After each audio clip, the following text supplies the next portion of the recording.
මේ අවුරුද්දට මම පුංචි කාලේ හැදුණු ගම හොයාගෙන ගියා. ඉතින් ගම හරිම ලස්සනයි. තාමත් ඒ වගේම නිස්කලංකයි. කොළම කොළ පාටයි. අපේ ආච්චි පුංචි කාලේ අපිව නාවන්න එක්කගෙන ගියේ ලිං වලට. ඉතින් මට හිතුණා ඒ ලස්සන ළිඳක් ආයෙමත් බලන්න ඕනි කියලා.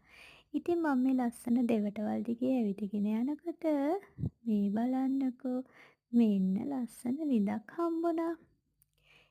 ඉතින් මේ ළිං වල විශේෂත්වය තමයි මේ ළිං වලට ළිං වලලු දාන්නෙත් නැහැ. ඒ වගේම ළිඳ සිමෙන්තියෙන් බඳින්නෙත් නැහැ. ළිං මිදුලට විතරයි සිමෙන්ති දාන්නේ. මේ ළිං හැම වෙලේම ලස්සන නිල් පාට වතුරෙන් පිරීලා හැම වෙලේම වැඩි වතුර මේ ළිඳෙන් අයිනට ගලාගෙන යනවා. මේ අයින් වල මිනිස්සු එක එක භෝගත් වගා කරනවා. බලන්නකෝ නිල් කැටේට තියෙන ලස්සන වතුර ලෝභ හිතෙනවා. ඉතින් මේ ළිං ඇතුලේ ගසුත් හැදිලා පැලෑටිත් හැදිලා තියෙනවා. ඒ කොළ ගෙඩි මලුත් මේ ළිඳටම වැටෙනවා. හැබැයි ළිං වතුරේ පිරිසිදු බව නම් අඩුවක් නැහැ. මේ ගම්වල මිනිස්සු බොන්න වගේම නාන්නත් මේ වතුර පාවිච්චි කරනවා.